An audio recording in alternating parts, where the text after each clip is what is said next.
I just got off the camera a few minutes ago, but Hector jumped in and said, "Hey, we need to talk about this because it's really important." Hector, welcome back.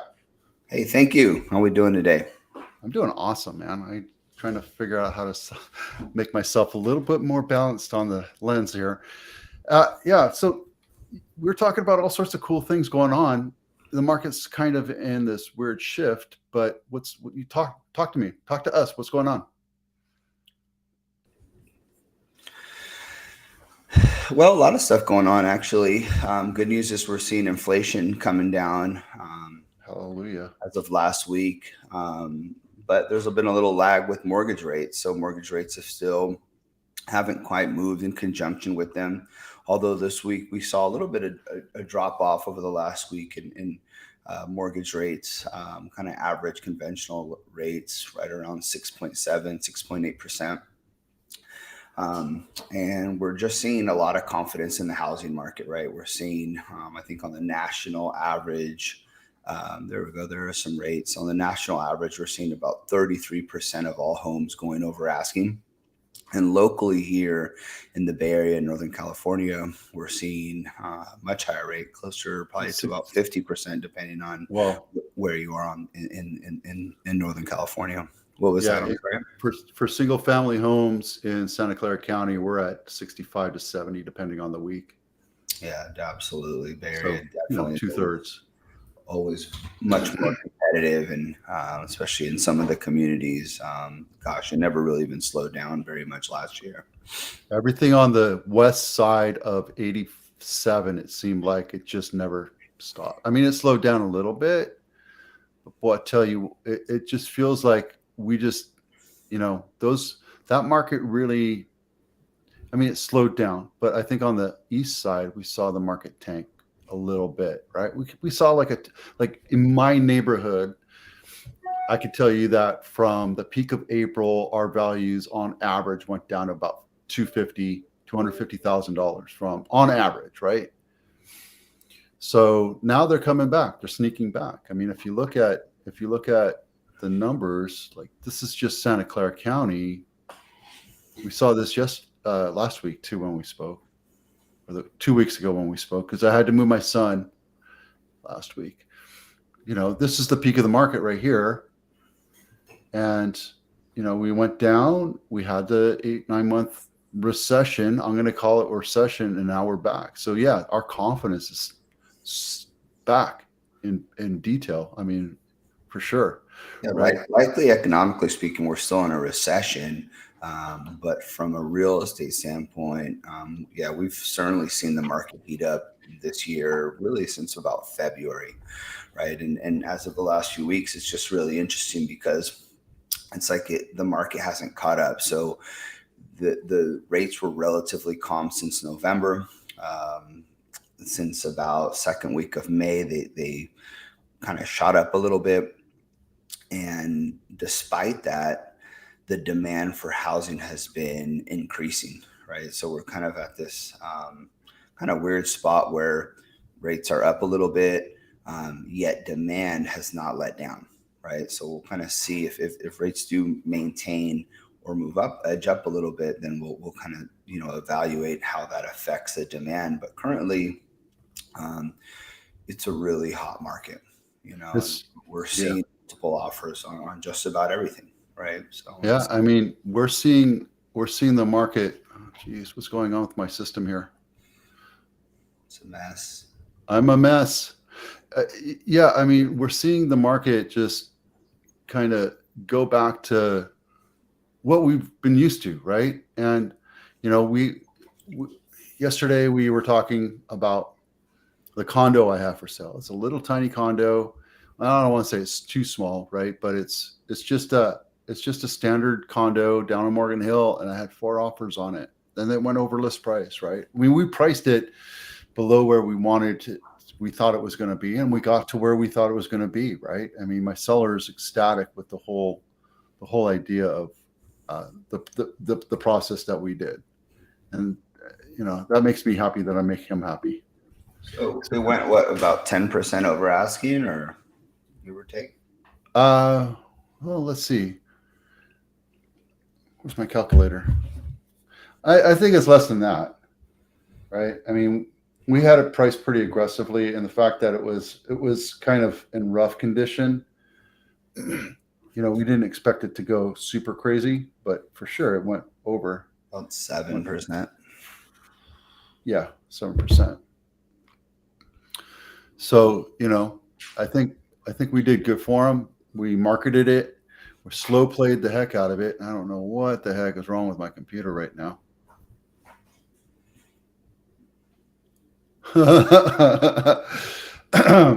Yeah. So Vito's. I'm gonna hit reset. No, I'm not gonna do that. Hit that. Hit reset. There we go. We're back to normal. Thanks. Welcome back. Okay, so yeah, I mean, this is overall, right? 33% and rising are sold over ask. This is nationwide, This is national, correct? right? And then, when you look at it, I have a bunch of actual links that I want to show you real quick. Cool local stuff. Some is local, some is, nationwide. So, here's the thing. There's a lot of stuff that's affecting it, right?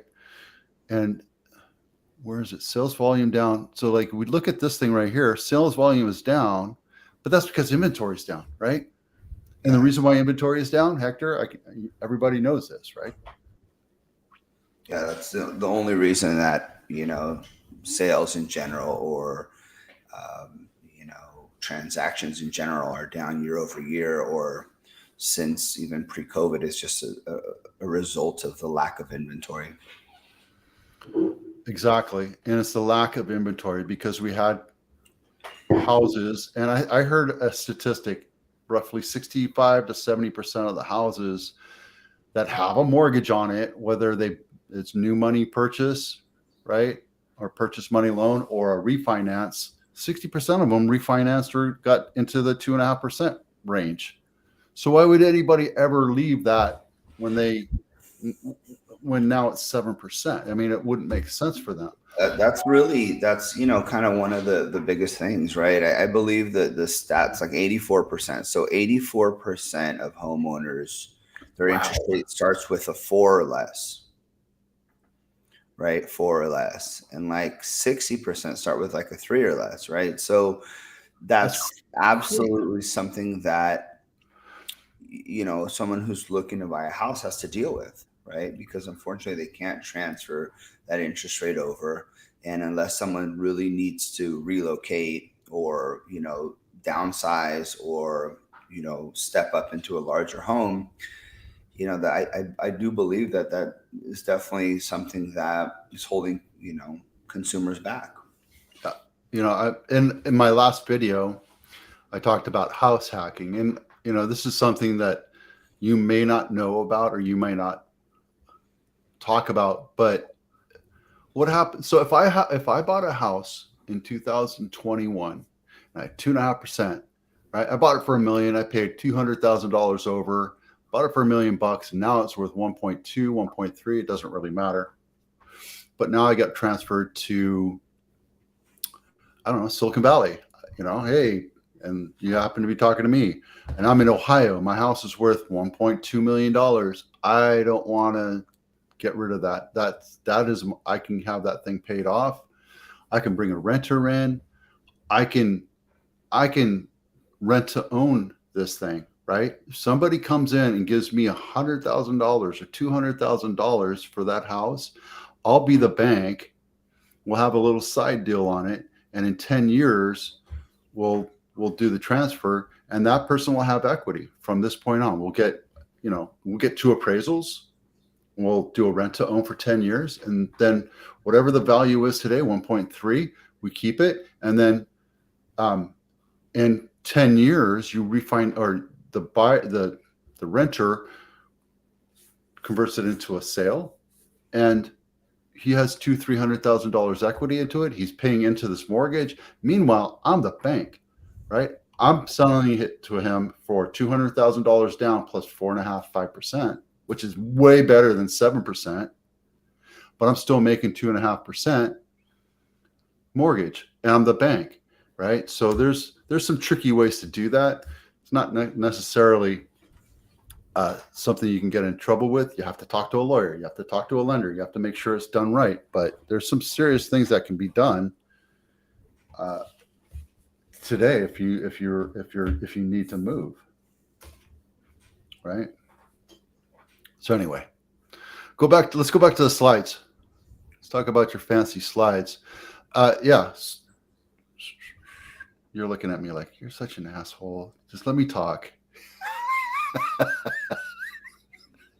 Well, kind of on that note, like I wanted to show you this bid over asking evaluation tool that we can use with consumers. And it's something that is really kind of important to talk about right now, because we are running into this with buyers where, they're having a hard time really jumping into the market, right? And many opt to say, well, I'm going to wait until interest rates go down, right? Yeah. And so what's really neat about this tool is that we can, for one, help them quantify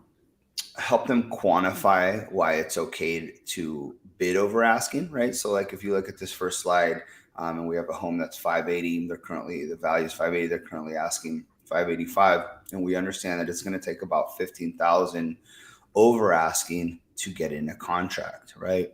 And so this tool's really nice in the sense that it can help them evaluate what is their break-even point in basically bidding 15,000 over asking. And if you kind of move to the next slide, you can see that this tool measures appreciation, right? And even this forecasted appreciation that we have under here is actually very, very conservative. It's about 2.95% in the first year, and then a little over 4% over 5 years, right? And so you can see, and going back to that it would take 8 months. If we bid 15,000 over asking, it would only take 8 months to basically break even, right?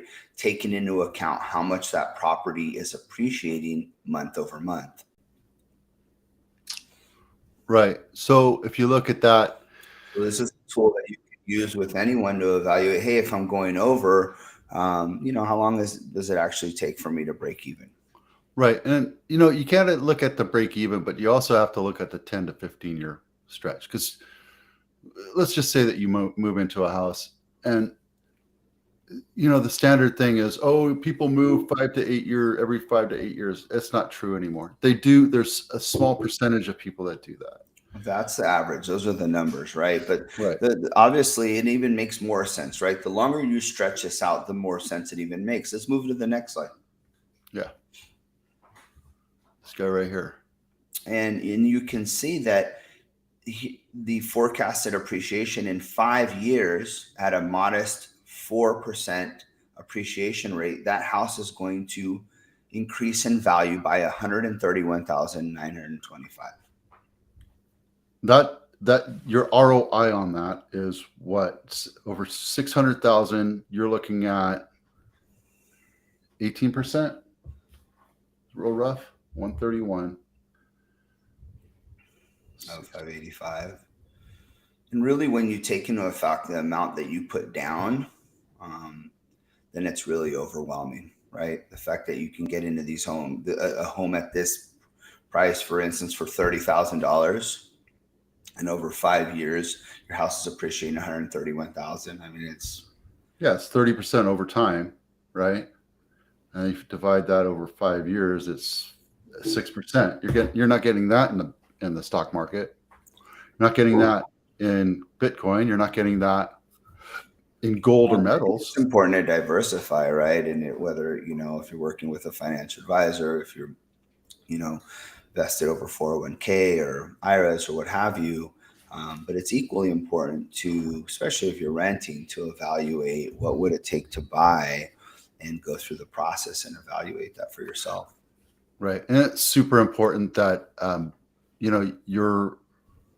you look at the long-term investment, right? Like even when I talk to my financial advisor, Patrick McAndrew, quick plug, I don't look at my monthly thing. I don't even know how to get into it. I don't care. He knows he's got it. I give him a little bit of money every month and he just plugs it in. And Right, you as know? it should be, right? That's just similar to real estate, right?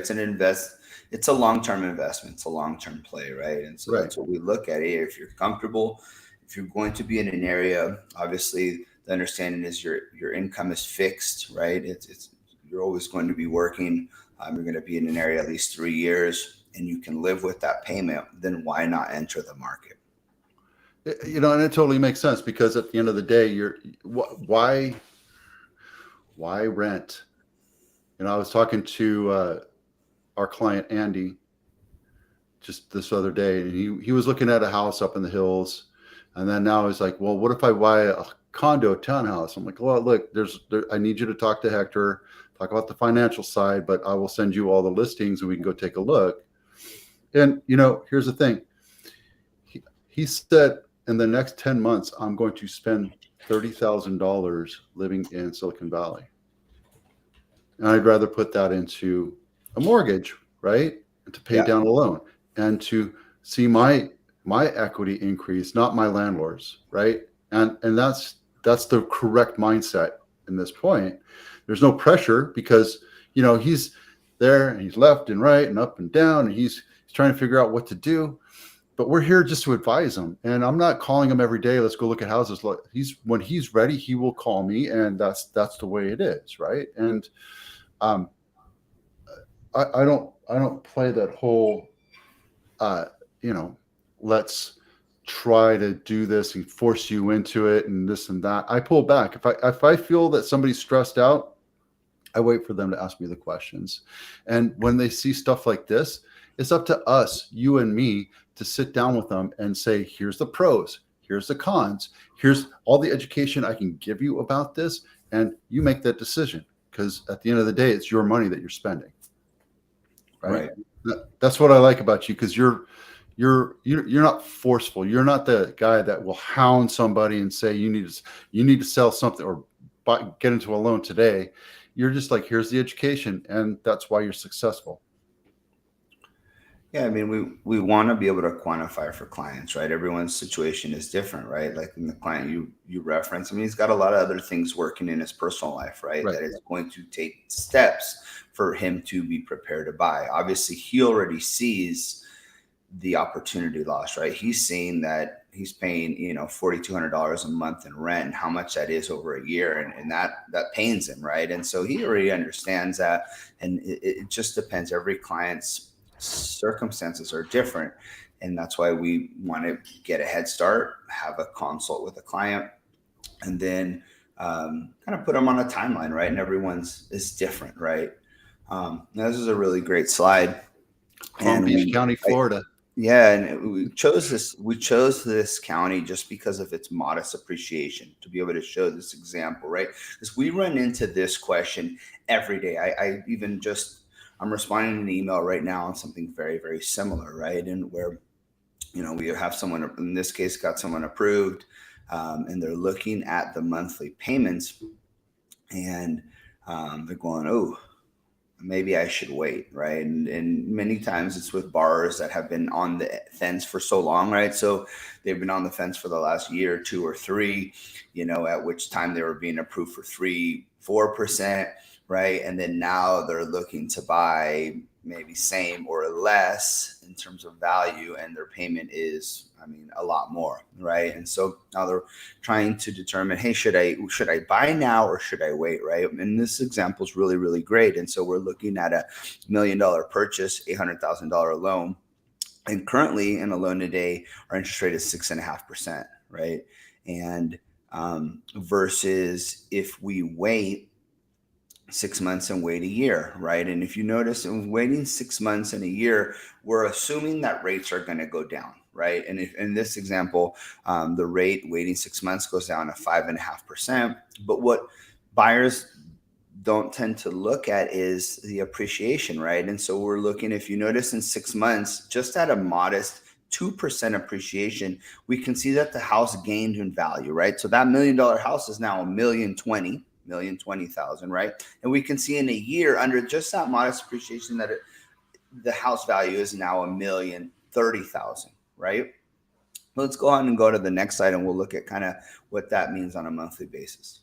Yeah. Just so you know, Palm Beach County, Florida is about an hour north of Miami. So it's You at the love southern tip you love that place, don't of you? Florida. I've never been to Palm Coast or Palm Beach. I've been to Palm Coast. That's north up by Jacksonville, by the Okay. armpit of, Gosh, way on the opposite side. yeah. Um, yeah, and I've been to Cape Coral right before Hurricane Ian came through and just tore it out. Yeah, that was fun. I was stuck in a hurricane one time in Florida. It was awesome. Yeah. So, so if we go to the next slide, this is really nice because it shows our payment difference, right? So if we waited 6 months, yeah, our payment's going to be about $420 less, right? If we wait a year, our payment's going to be about $380 less, right?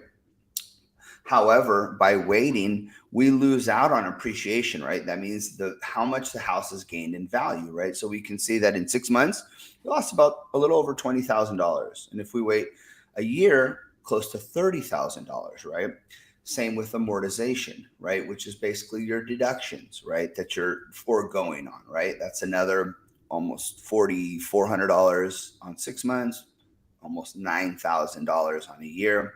So we can see that the cost of waiting there, 6 months is almost $25,000. And for a year, it's almost $39,000. However, we have to factor in some of those payment differences. So if we were to refinance, right, if we were to buy and then refinance in 6 months or a year, it's going to cost us about $3,000 to refinance, right? Just generally speaking, right? And then let's not forget that the payment difference, right? So that extra payment, we factor that in. So if we look at it, the 6 months, we reduce the cost of refinance, we reduce the payment difference, right? Because we bought at a higher payment, right? So over 6 months at $421, that's $2,500, right? Now, when we deduct both of those, we can see that by waiting 6 months to buy this home, we lost about $19,000. Right, and that's on a $600,000 house, right? This is $1 million house. It's But $1 million what's house. interesting is this is at less than 3% appreciation. Currently, the forecast on appreciation, it might even be, let me see if it's on the next slide, is about double that, right? It's about double that. It's not on the next slide, right? But I don't have the next slide. Yeah. But the reason, we chose this city is just because it had a very modest appreciation projection, right? And as, for instance, here in the Bay Area, as you alluded, we've got, how many houses going over asking? 65%? 65%. Yeah. When we have, obviously in a hotter market where appreciation's double that, you can obviously expect that those numbers will be even more favorable for buying today. Yeah. So when you're at 2%, which is nowhere near this green line that you're seeing here, right? This is 8%. For the ever since I've been in, I was always told that appreciation is about, on average, 8%, right? Plus and minus, but it's not. It really is about 15%. If you look, it's about this red line hits you about 15%. Now I'm trying to be as conservative as possible, right? It could be higher, but 15% compared to what you were saying, which was 2.5% or 3%. Right. We were under 3%. And here's the very, thing. very conservative.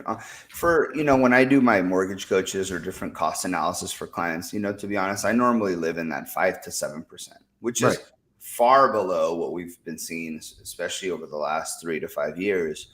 But it's just conservative numbers, right? I mean, rents typically tend to be right in line with appreciation, maybe a little bit less, right? Maybe around 5%. So when we're doing a lot of these comparative analysis for clients, I mean, they're typically renters, right? Looking to step into the market. And so I kind of try to keep it in line with the most conservative figures out there. And we can see that even by doing that, it still makes sense. I mean, here's the thing, right? The pros and cons of renting, I understand it, right? Because, it's our job to understand it.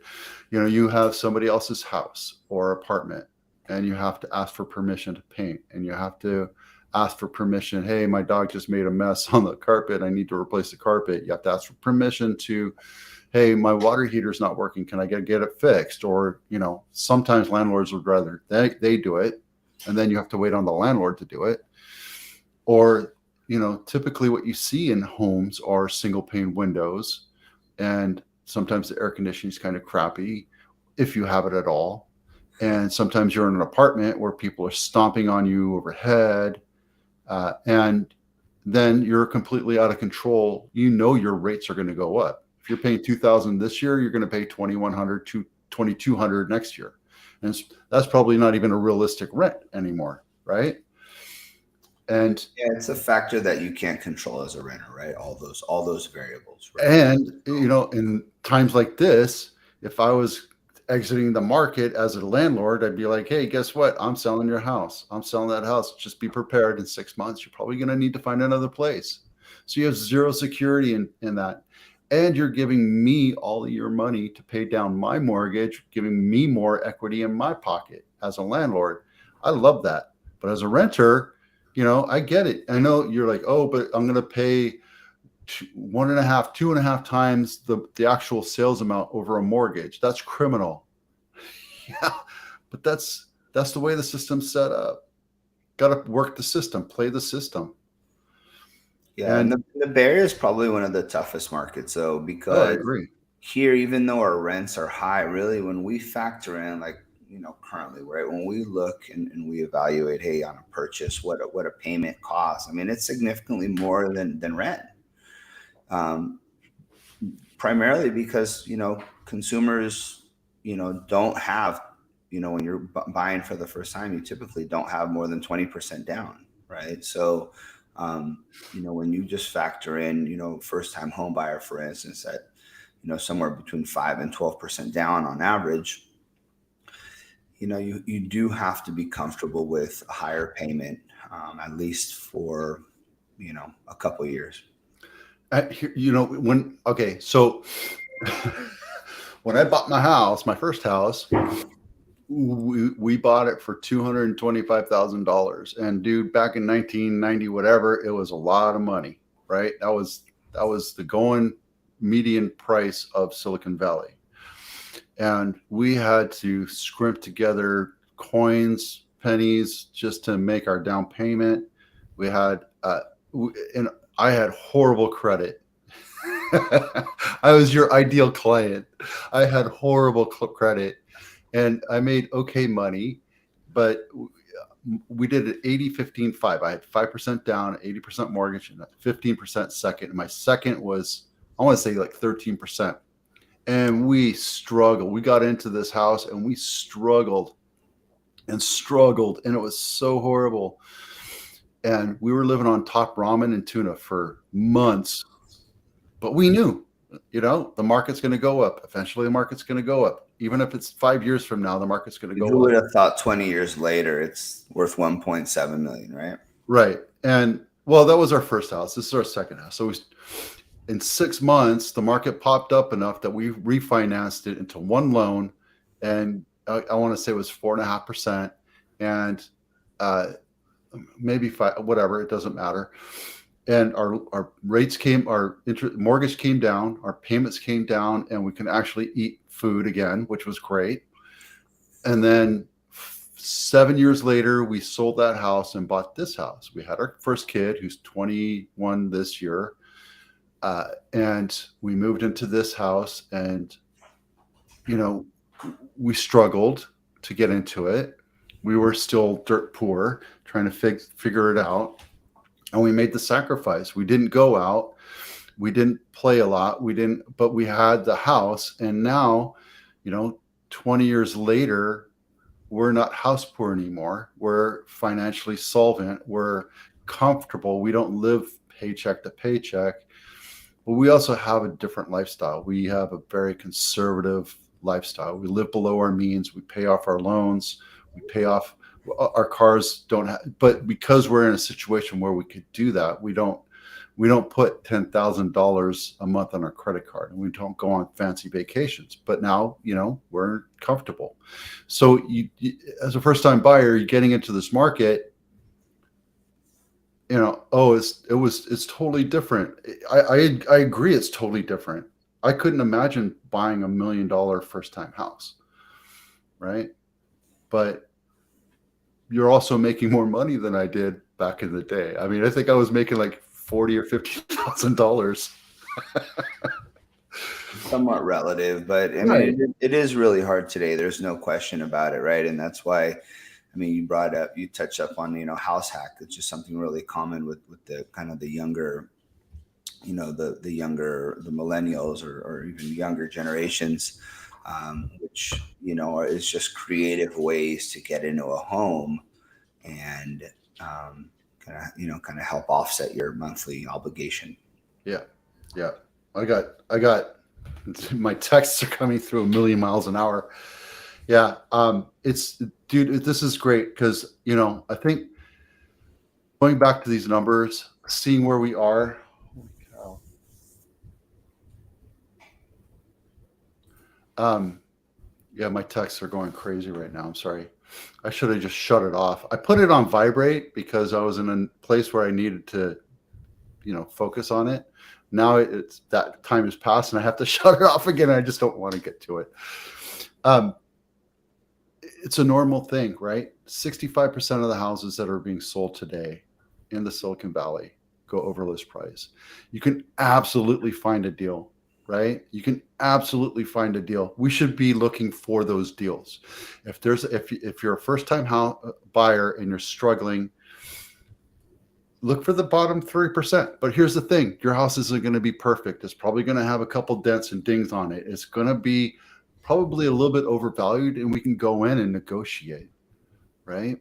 We can do these things. And that's where somebody with experience and a team like Hector and me, we can go in and show you how if we buy points down and we can negotiate with the seller, we can get some credits and make this happen. We can help you get into a house. And that's really the thing. I see the houses that are being sold for over. They're completely dialed in. I do the high-low on Tuesdays. If you look through my channel, look for the high-lows. I do them every Tuesday. You see the difference in houses. Like the low ones are like a 2-bedroom, 1-bath, 105-year-old cottage near downtown San Jose that's like 895 square feet versus like an $8 million gargantuan house, 6,000-7,000 square feet on 10 acres in Palo Alto. It's beautiful. Yeah, somebody's gonna pay a little bit more for that, right? So there's always going to be a house for you as a home buyer. So just keep your mindset that way. I digress.